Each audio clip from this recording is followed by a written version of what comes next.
오늘 본문 열왕기상 17장 말씀은요, 이제 그 솔로몬의 시대가 끝난 이후로 이 이스라엘이 이 분열을 하게 되죠. 마치 우리나라 한반도가 이 제2차 세계대전 이후에 그 냉전 시대의 산물로 남과 북이 갈려져서 오늘에 이르기까지 이르는 것처럼 이 통합된 통일 이스라엘 왕조가 그 다윗 그리고 솔로몬의 사후에 양대 왕조로 분열되어지게 됩니다. 북이스라엘과 남유다. 예수님의 오시는 그 혈통, 그 유다 가문을 중심으로 한 남유다라는 나라와 또 10개 지파, 이스라엘 12지파 중에서 10개 지파가 북이스라엘을 중심으로 사마리아 지역을 근거로 또 다른 왕조를 갖게 되어졌습니다. 솔로몬이 여러분이 잘 아시는 것처럼 그는 꽤 괜찮은 사람이었습니다. 워낙에 뛰어난 아버지, 또 영성이 탁월하고 무엇보다도 하나님을 깊이 사랑했던 그 아버지의 영향을 받아서 솔로몬이 왕이 되고 또 즉위 초기에는 대단히 아주 훌륭한 왕이었는데 그 열왕기상서의 그 전반부에 그의 그 탁월함이 기록되어 있지 않습니까?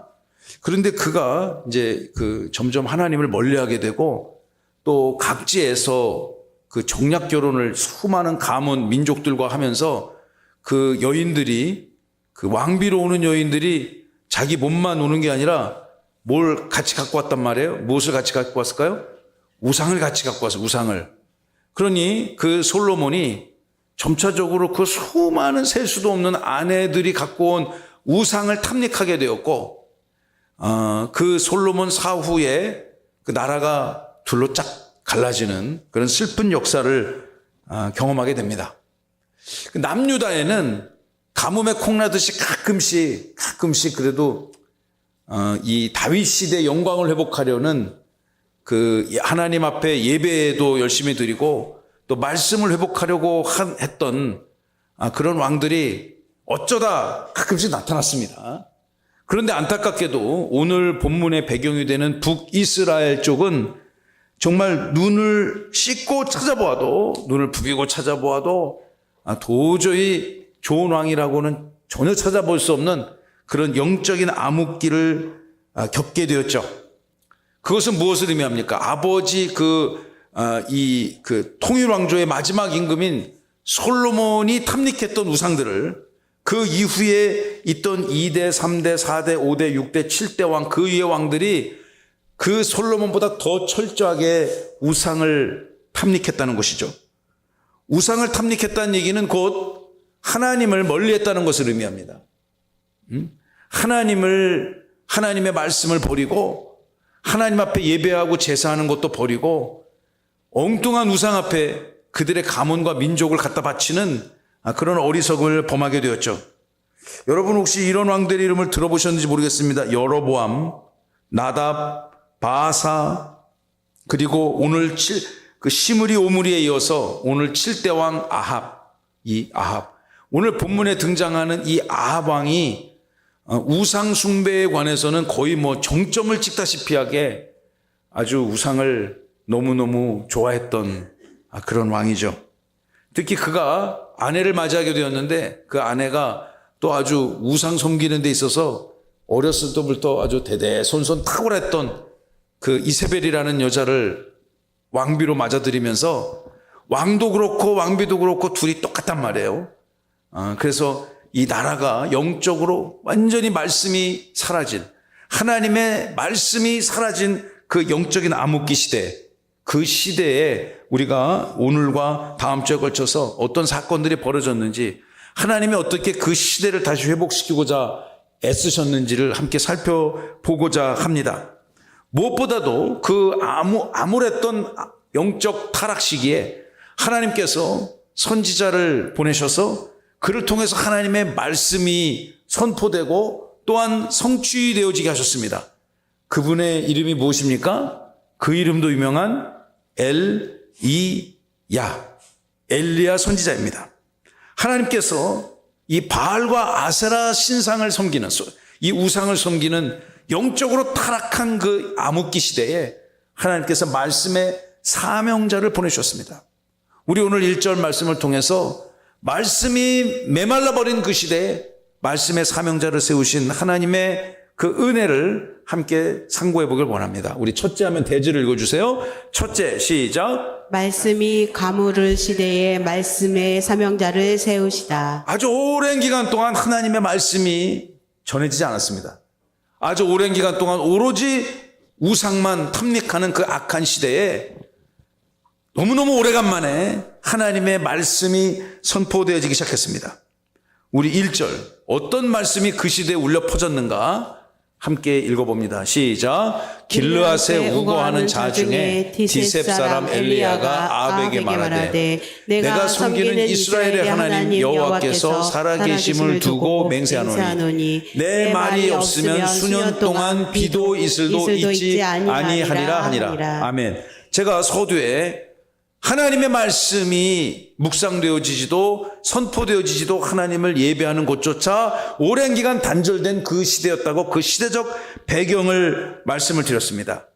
바로 그 시대에 아합이라고 하는 철권 통치자, 강력한 독재자요, 정말 우상을 하나님으로 섬기는 그 악한 자가 통치하던 그 시대에 이 선지자 한 사람의 등장을 열왕기 상서는 증언하고 있죠. 1절을 다시 띄워주시면 그 사람이 거주하는 곳은 이 사람에 관한 정보가 충분치 않습니다. 길르앗에 거하는 사람 중에 디셉이라는 동네, 그러니까 길르앗은 훨씬 큰, 지금 우리로 따지면 뭐 충청 지역을 의미하는 정도로 이해하면 될 것이고, 디셉은 특정 지역, 뭐 세종, 공주 이 정도로 이해하면 될 것 같습니다. 길르앗 땅에 우거하는 사람 중에 디셉 사람 엘리야라는 사람이 있었습니다.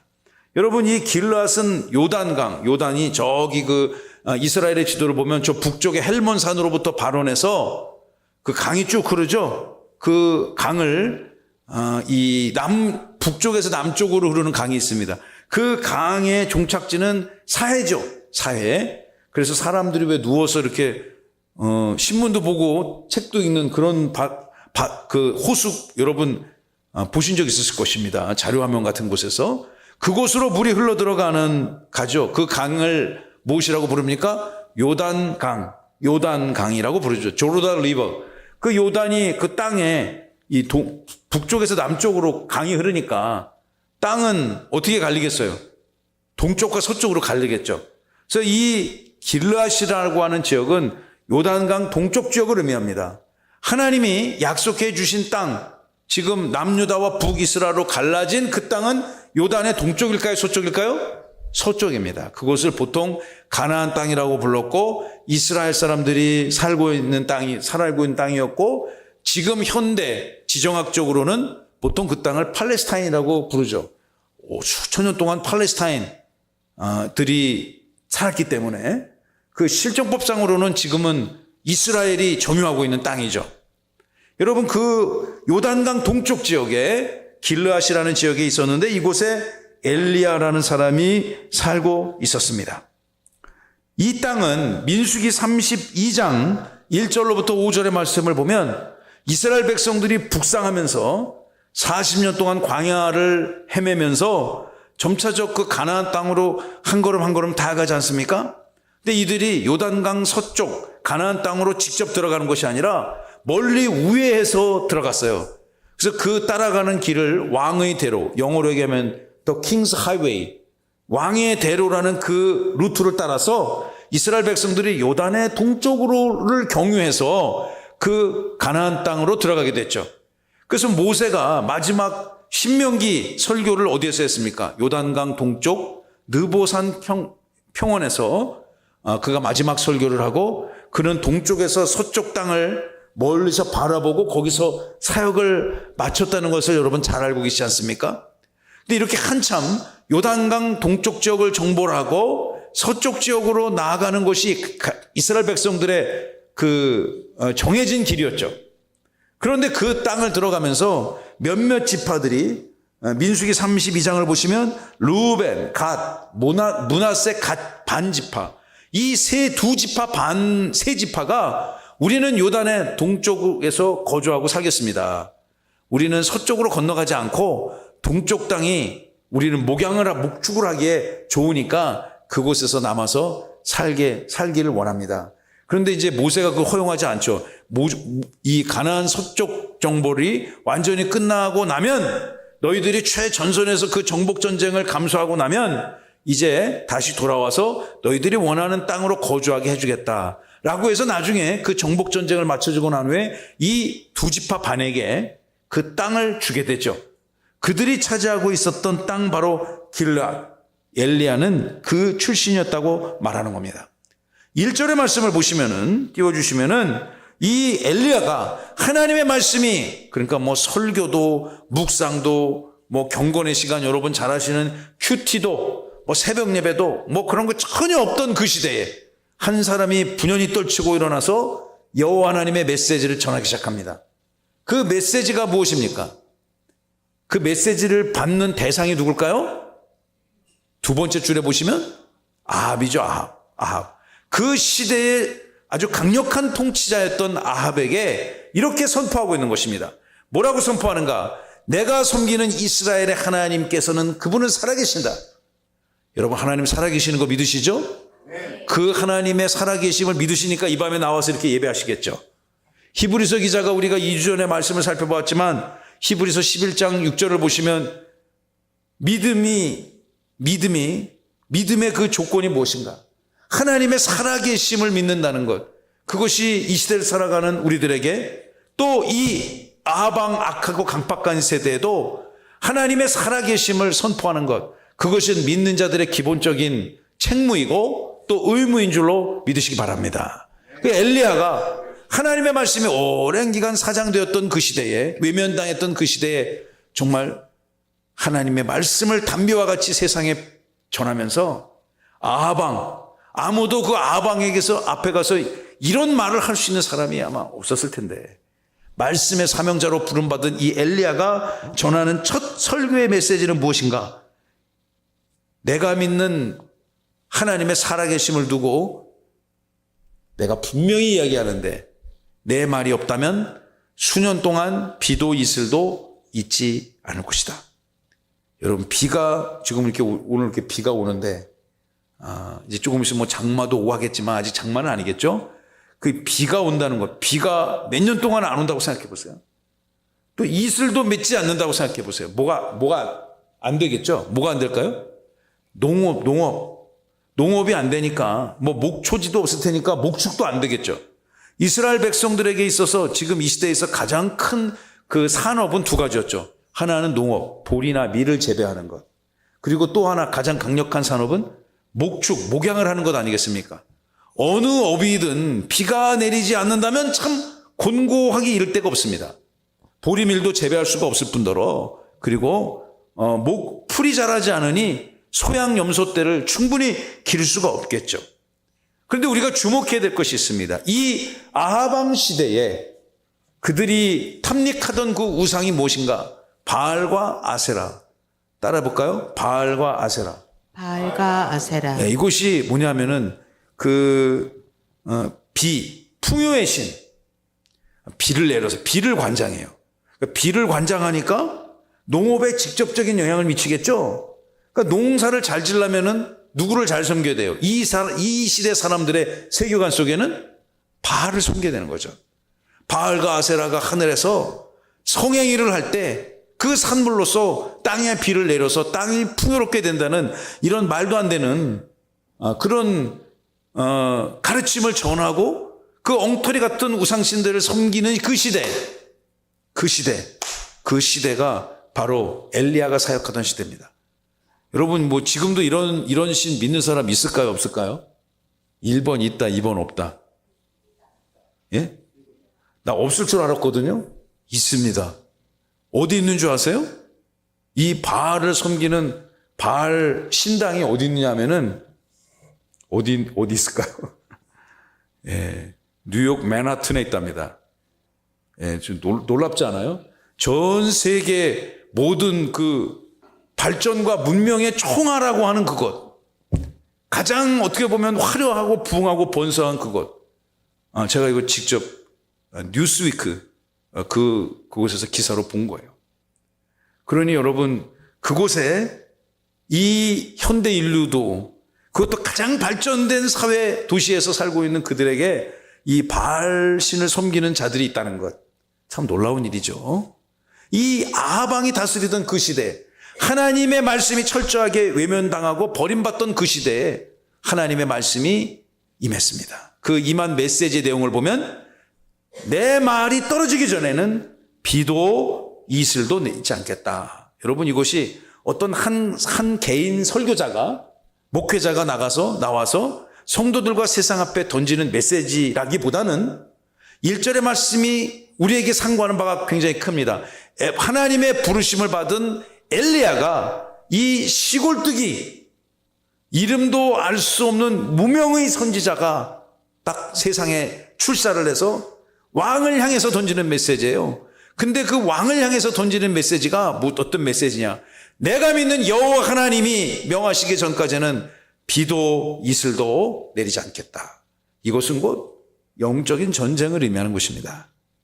여호와 하나님이 다시금 말씀의 사명자를 분연히 불러주셔서 그가 입술로 육성으로 전하는 하나님의 메시지가 무엇이냐면, 그 시대를 지배하고 있는 악한 바알과 아세라 신, 겉으로는 엘리야와 아합의 대결 같지만은 본질적으로는 저와 여러분들이 믿는 창조주 여호와 하나님과 바알과 아세라라고 하는 엉터리 우상 잡신과의 영적 전쟁을 의미하는 것이죠. 여러분, 이 말을 딱 아합 왕이 이제 직접 전해 들었습니다. 직접 듣지는 않았겠지만 간접적으로 저기 길르앗 디셉 출신의 이름도 알 수 없는 이 엘리야라는 자가 나타나서 이런 메시지를 전하고 있다는 것을 아합이 듣게 되었습니다. 그럼 여러분, 아합은 어떡할까요? 그런 분 당장 모시고 와라 그랬을까요? 예. 어디서 감히 이런 얘기를 하느냐. 이 풍요의 시대, 내가 믿는 바알과 아세라 신이 우리에게 풍성한 경제적 번영을 안겨다주는 이 시대에 어찌 감히 이런 악한 말을 할 수 있는가? 여러분, 가만히 놔두지 않겠죠. 이 독재자들에게 비판하는 소리를 이렇게 다 경청하고 듣는다면 독재자가 안 됐겠죠. 예. 근데 보통 독재자들이 자기를 비판하면 그걸 못 참거든요. 그래서 막 고문을 하고 잡고 사회에 격리시키고 암살을 하고, 그런 모습들을 지금 이 시대에도 우리가 발견할 수 있습니다. 물론 우리나라는 아니지만 과거에는 그런 과거가 있었지만, 여러분, 이 아합 왕이 갖고 있는 강력한 권력 앞에 하나님의 말씀의 사명자로 부름받은 이 엘리야가 세상을 향해 던진 그 메시지는 비단 어떤 자연현상을 갖고 내게 하는 그 정도가 아니라, 여호와 하나님이 옳은가? 아니면 너희들이 예배하고 탐닉하는 바알이 옳은가? 그 메시지를 던지는 것입니다. 아합이 굉장히 충격을 받았겠죠. 자, 그런데 이렇게 하나님 앞에 부름받은 이 엘리야가 이 엄청난 설교 메시지를 세상에 빵 터뜨리고 났어요. 그 다음에 어떤 일이 벌어졌는가? 그 사건들을 우리 함께 살펴보기를 원합니다. 둘째, 2절로부터 7절의 말씀을 통해서 그를, 부족한 그 말씀의 전달자 선지자 엘리야를 말씀의 온전한 사명자로 훈련시키는 하나님에 관한 우리 말씀을 함께 상고해 보기를 원합니다. 2절을 보십시오. 여호와의 말씀이 엘리야에게 임했습니다. 계시가 임했다는 거죠. 여호와의 말씀, 다 함께 여호와의 말씀. 여호와의 말씀. 이 여호와의 말씀이 여러분을 살릴 줄로 믿습니다. 여호와의 말씀이 우리 교회와 여러분의 가정과 또 이민족을 살릴 줄로 믿습니다.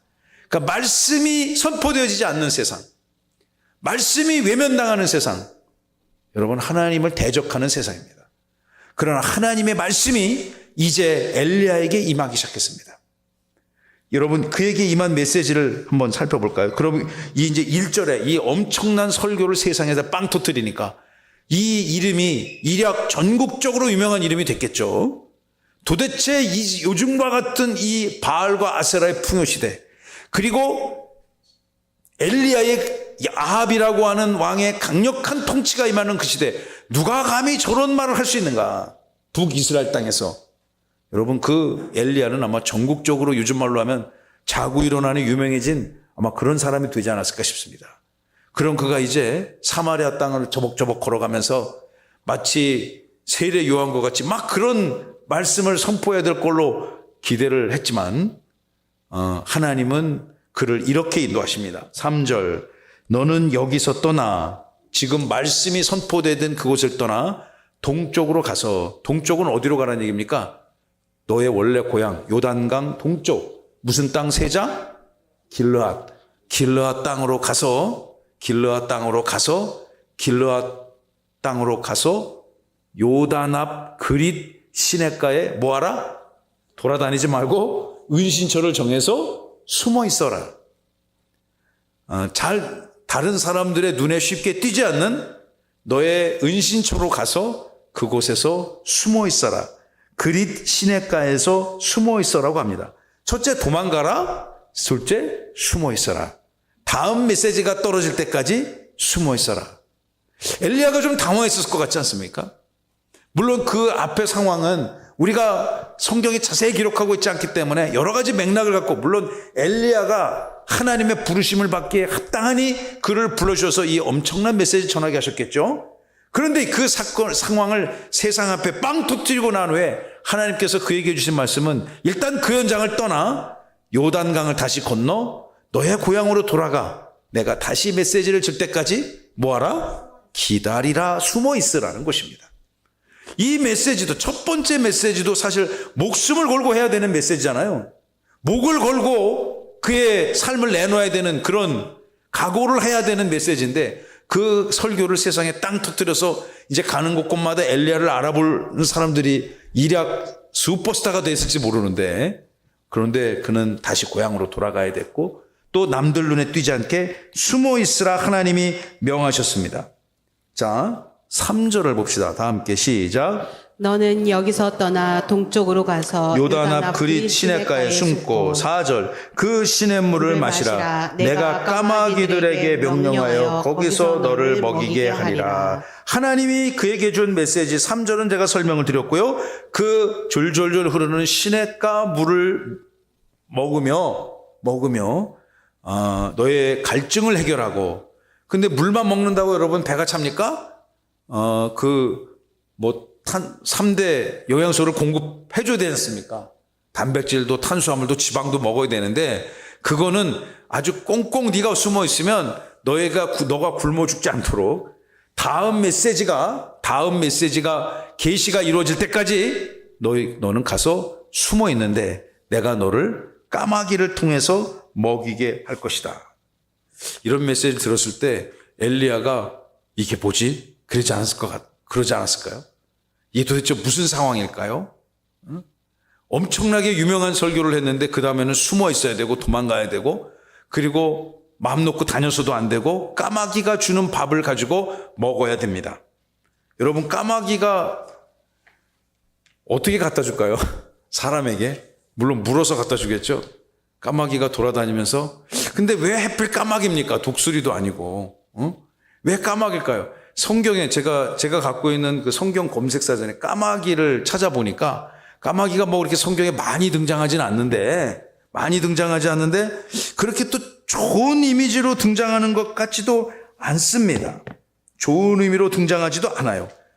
그렇다고 완전히 부정적인 것은 아니지만, 그렇다고 해서 아주 순결한 그런 짐승으로 성경이 기록하고 있지도 않습니다.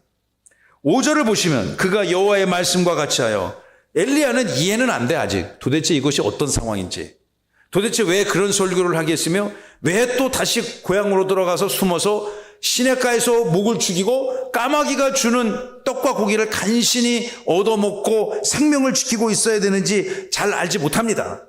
엘리야는 아직. 그러나 그는 하나님의 말씀과 같이 하였다는 거죠.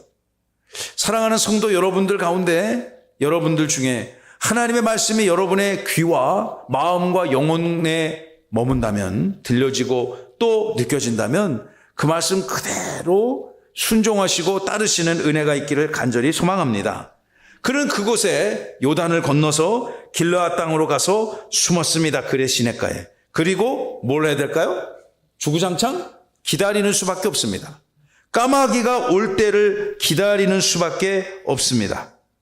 까마귀가 충분히 먹을 만큼 배부르게 가져다 주지도 않겠지만 그것이 유일한 그에게 영양 공급 책이었기 때문에 그 통로였기 때문에 까마귀가 찾아올 때마다 얼마나 반갑고 고마웠겠습니까?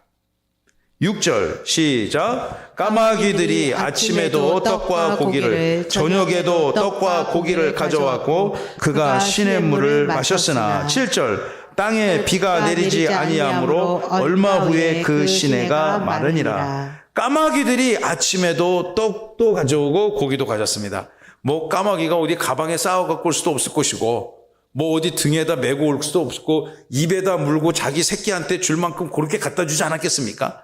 물론 까마귀가 한 마리였는지 복수였는지는 모르겠지만 그렇다 하더라도 인간의 배를 채울 수 있는 풍성한 것은 아니었겠지만 그래도 잊을만 하면 또 까마귀가 그 엘리야의 은신처를 찾아오고 안부를 전하고 유일한 그의 파트너요 말 상대였으며 또 교감할 수 있는 까마귀를 통해서 하나님의 살아계심을 그는 느꼈을 것입니다. 말도 우리가 지금 생각해보면 이게 말도 안 되는 얘기지만 여러분 그리고 7절이 되니까 땅에 비가 내리지 않았고 그가 설교한 대로 그가 이 땅의 말씀을 선포한 대로 비가 내리지 않았고 그러니까 얼마 후에 그 시내도 마르게 된 거죠.